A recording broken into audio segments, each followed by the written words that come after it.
Hello, hello. I hope you are just as excited about our demand generation panel as you are about the break that's going to happen after. I'm Sylvia. I take care of PR and communications for Booking.com for Asia Pacific.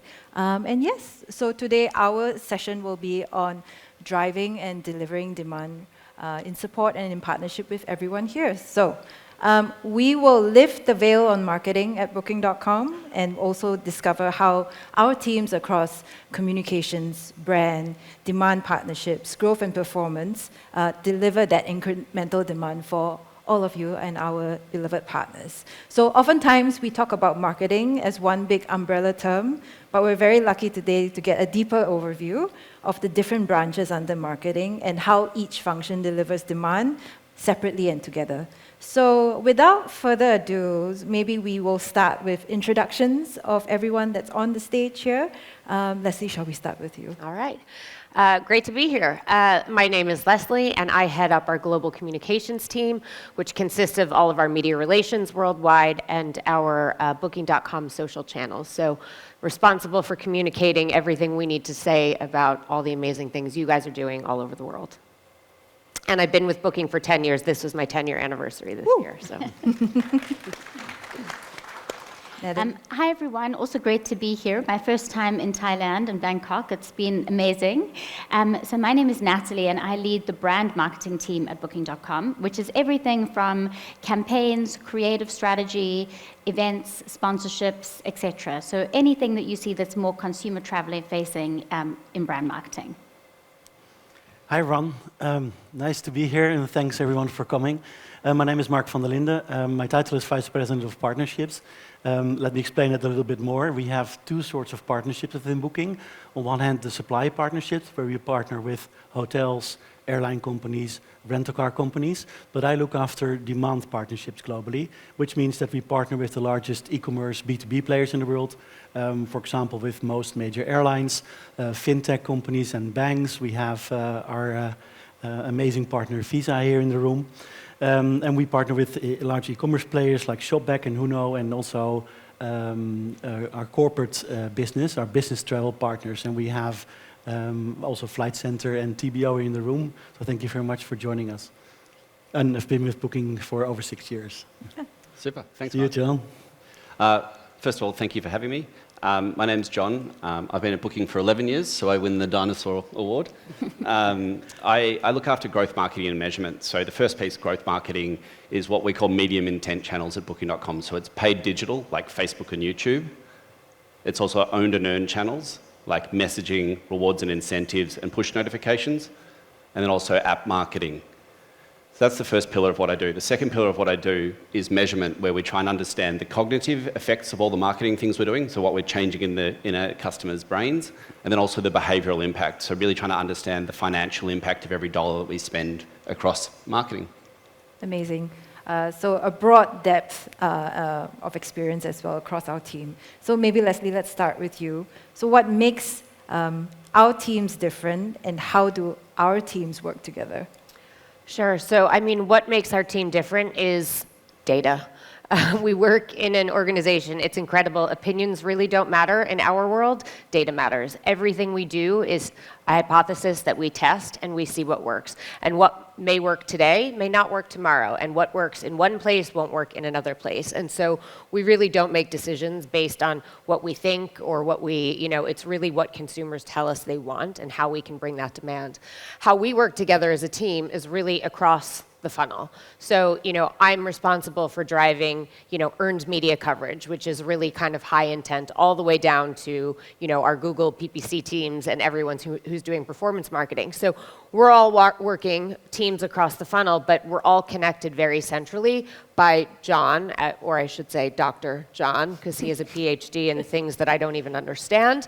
But his team is really responsible for making sure that while we're all working in different parts of the funnel, that we're not cannibalizing each other, or that we're hitting the right target segments in each, or that we're not paying twice to hit the same customer with the same message. So across the funnel, but all through a centralized point. But I don't know, John, if you want to expand a little bit on that. Oh, it's a good summary. I think those two big key parts that we've mentioned there is data and customer centricity, and those two bits we really bring together.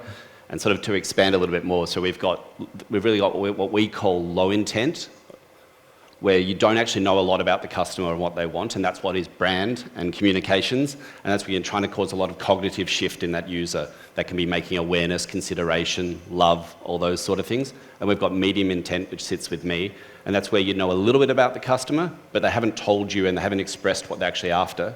And then we've got high intent marketing, and for that's search, meta search, and partnerships. When the user actually says what they want, basically, they say, hotels in Bangkok, and you show an advert for hotels in Bangkok, etc. But what really brings this all together is our data approach, where we've got hundreds of data scientists, engineers, data engineers, machine learning specialists that are doing nothing but trying to work out how to actually do a matchmaking. So how we can actually target customers in an incrementality way to actually drive them to our partners in the best possible way. Great, fantastic. So really, much of what we do in marketing is really about building trust, partnerships, loyalty. It is also very much a long-term game. What are some of your long-term goals to ensure what we do has a lasting impact and contributes to brand love and loyalty? So maybe because it's brand, Natalie, shall we start with you? Sure. So I think our long-term goal at Booking.com is to really make sure that we bring as many customers to our platform more often. So we want people to think of travel, they think of Booking.com, and open our wonderful app and see wonderful partners such as yourselves on our app. And as you said, building brand love is a very long-term game, and it requires trust and loyalty. Yeah. So I think we like to think about brand not just as marketing and advertising, but really a collection of experiences that our partners and travelers have with us, from whether it's a customer service call or whether it's our partner experience. All of those experiences have to add up to something that is a positive brand experience for people to build trust and loyalty with us. And that's not easy. And I think over time we've shown that actually we're doing really, really well in a lot of key markets where we're building that trust and loyalty based on Booking.com equals travel. Perfect, amazing. Mark, any further thoughts on that? No, I fully agree. I think we as marketing team, we work closely together across the funnel from low, medium to high intent, overlooked by, supervised by our conscious Dr. John. What we try to do is to deliver demand to our two-sided marketplace for you, our supply, and also our demand partners, but for supply partners, for our hotels, for our other accommodations like apartments, towards airlines, towards car rental agencies. Really fueling that demand side of our two-sided marketplace. Okay, great. Natalie, what are some factors you consider when making decisions around which markets to invest in, or which celebrities or personalities to work with? I think often the misconception is because brand is quite visible, that if we don't have brand marketing, it means that we're not investing in marketing. But I want to assure everyone in the room that Booking.com is an always-on marketing machine company. And just because you maybe don't see a brand campaign, it doesn't mean that we're not investing significantly in marketing. So as Leslie was saying, we take a data-based approach and we work out which are the best marketing channels to use in that market. And every market, the mix changes. So in most markets, we do drive performance marketing, we have partnerships, and then in most key markets that we've identified where brand will have an impact on those other channels, we choose to invest there. But that could change over time. So we make those decisions based on data. And then in terms of the celebrity question, in some countries, it really helps us to cut through locally by using a celebrity. Not in all countries, but in some countries we do. And we target those, we use celebrities that really deliver our brand message. So we want the celebrity also to be honest, act with integrity. We want them to be locally relevant, to have local cut through. So we often research our celebrities, and based on data, we select who we work with. That's perfect. And I think also, alluding to James' session earlier, he was talking about how travel came back at different rates and speeds across the region. So I think, like you talked about, the different channels and which one we amp up and which ones we look at pivoting down for a certain period of time. It also depends on which state of recovery the various markets and regions are in as well. So Leslie, over to you. How is the evolving digital landscape changing the way we communicate to media and consumers? Are we seeing an evolution in the way consumers want to receive information from brands? Absolutely. We've been talking for a long time. The media landscape is changing rapidly.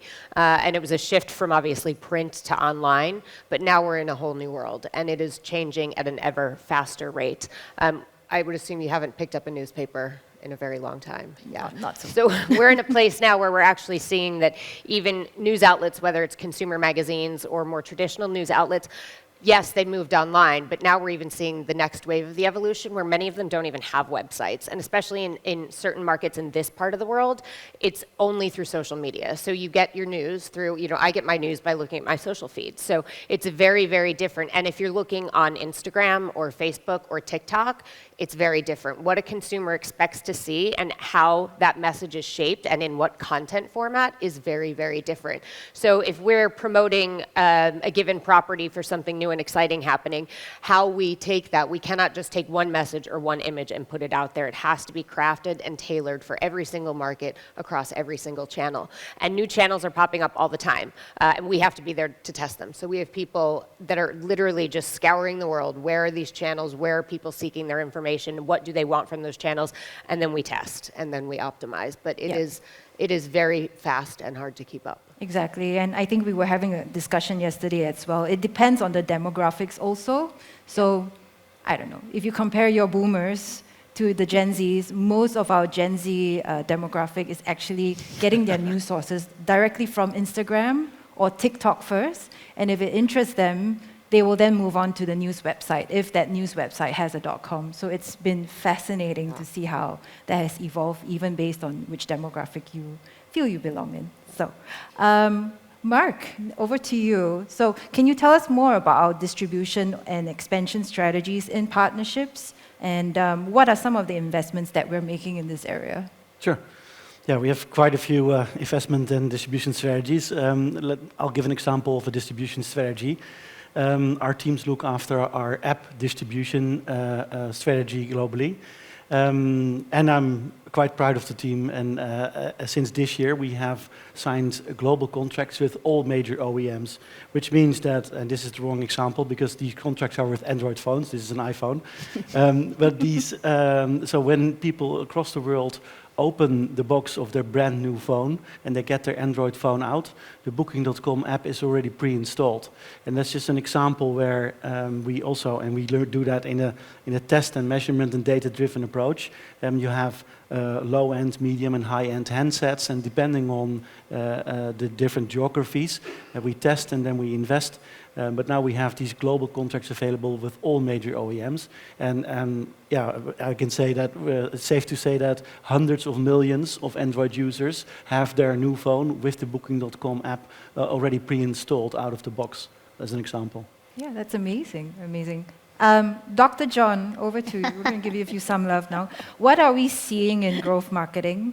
What kind of scale are we looking at when we talk about demand in your area of expertise? Yeah, thank you.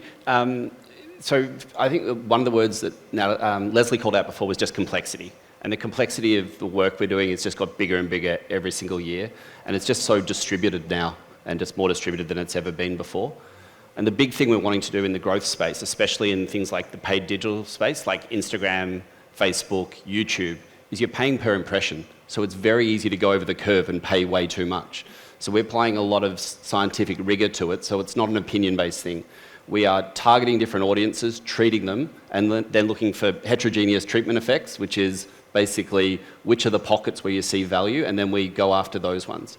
So we're applying a whole bunch of scientific rigor, and it's not as simple as just, hey, this is a nice advert, let's put it in front of someone. It's putting that advert in front of the right person at the right place at the right time, so we can do that perfect matchmaking with our customers and our partners.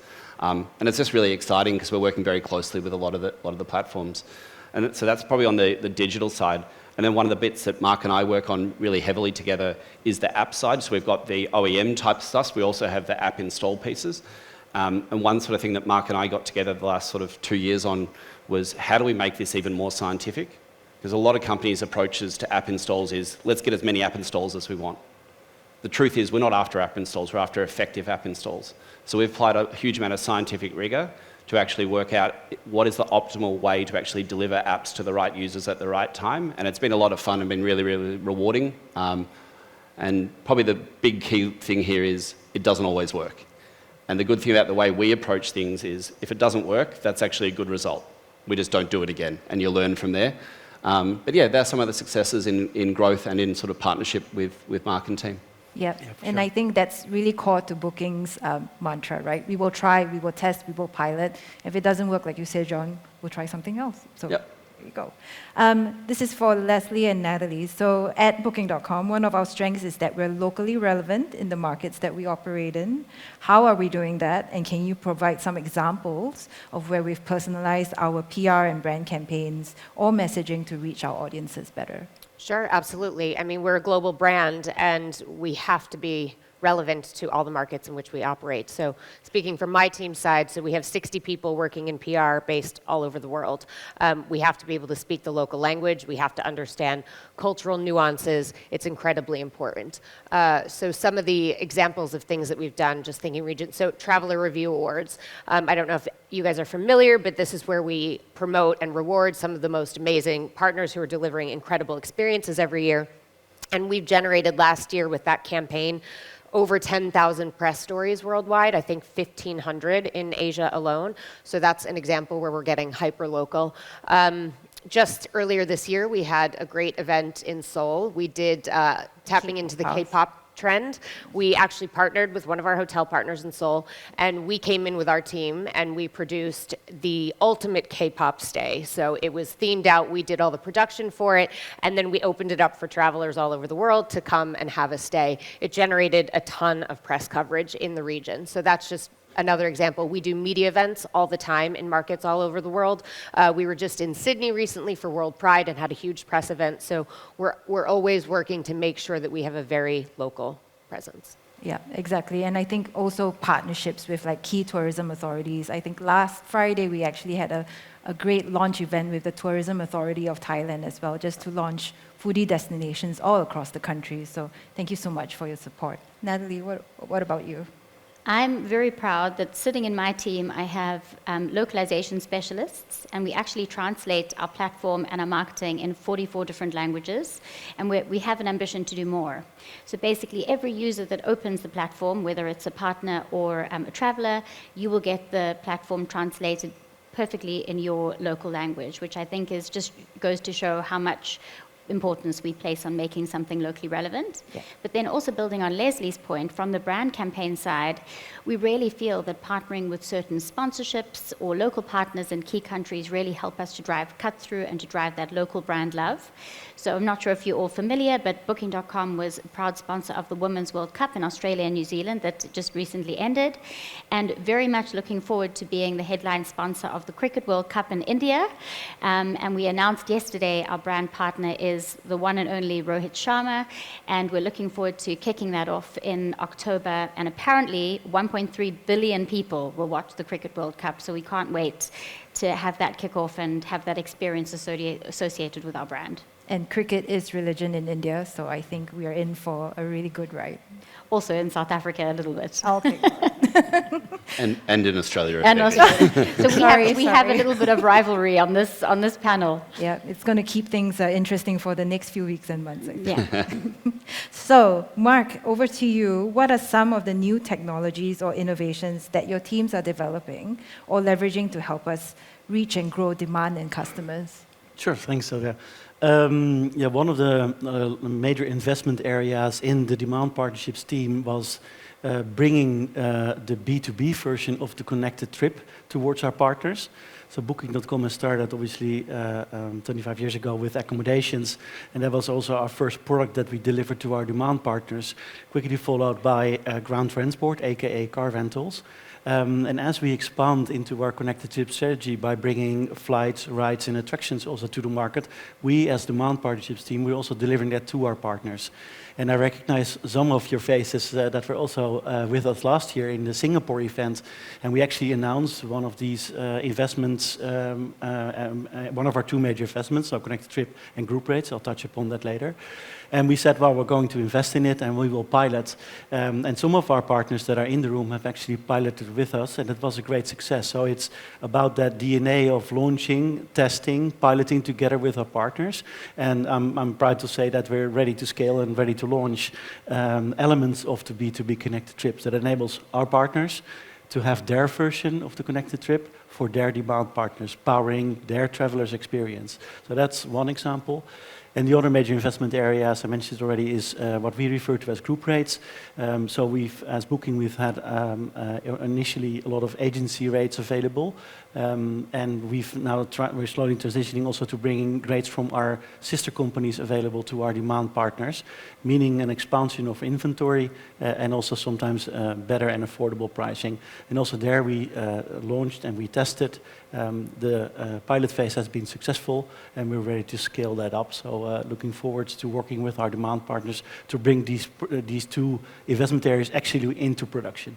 Yeah, and I think it's not just that focus on the accommodations pillar, right? It's everything, like you said, making it a holistic travel experience across trips, experiences as well. Yeah, for sure. Yeah. Yeah. Great. Dr. John, you also run marketing measurement where you try to understand and improve our marketing efficiencies. Can you tell us how that's going? Yeah, it's going well. The truth is it's never been more complex. There's more channels than ever before. App is now such a big weight of everything and it has its own measurement challenges. You've then got the regulatory changes and the privacy changes that have occurred that has changed what's possible in measurement. That we're very pro, it's a very good thing that it's actually changed. But it has brought challenges with it. But also the geographic differences, right? So what's relevant in the US is not very relevant in Asia, and what's relevant in Thailand is not relevant in Korea. Oh, 100%, 100%. And then fundamentally the things we're looking at, as I mentioned in my sort of preamble at the start when you asked me to introduce myself, we're trying to look at two different things. One is that cognitive shift, which we use a lot of research methodology for when we're running always on research studies, and also with Facebook and YouTube you can actually do in channel one. So we're trying to see, are we changing things in the customers' brains? Are they thinking about us differently? And then we have all of the behavioural work we're doing where we're trying to understand the impact of every dollar that we spend. That one's an interesting one, and one where we probably spend the majority of our time.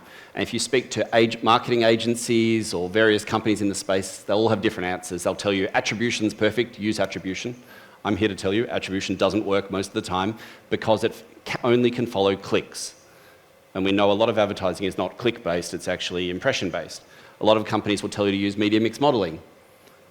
That is empirically flawed because it's based on very flawed science for what we're trying to do for this. So what do? We actually use incrementality as the cornerstone of what we do. So we still use attribution and media mix modeling, but we use incrementality as that cornerstone. What is incrementality?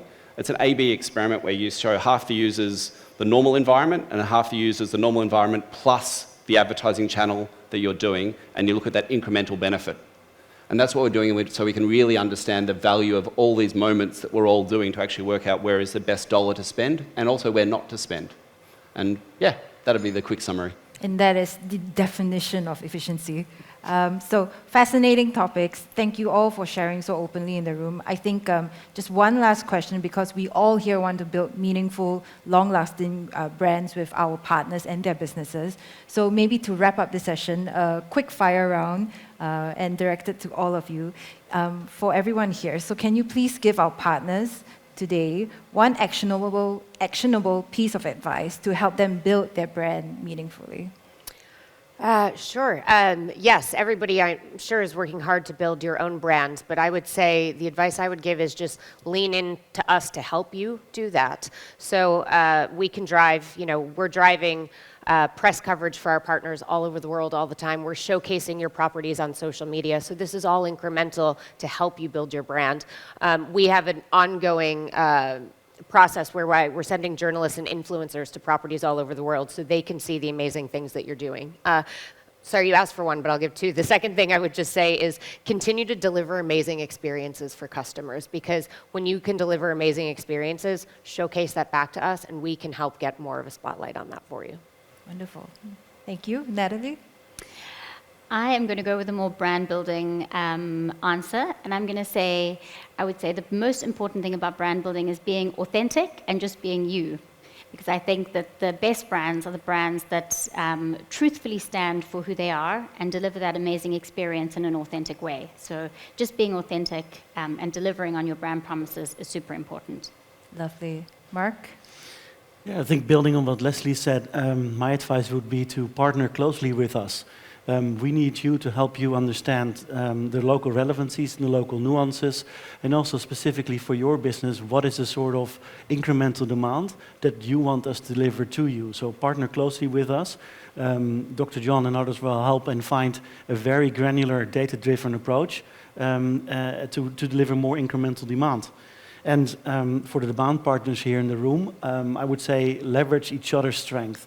Right, if you want to maximize your audience by adding a travel category, work with one of the leading OTAs in the world. And all of this expertise in terms of demand generation and all of the other speakers you will hear today, that is available to you. So let's partner closely. Amazing. Thank you, John. My advice would be completely rational in everything you do. So in marketing, in demand, in everything.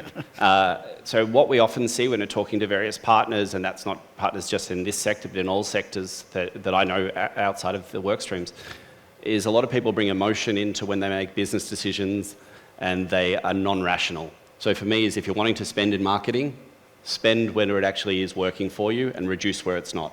It seems very simple, but the majority of us make mistakes in this area. So be upfront when you actually design a campaign or a spending on something.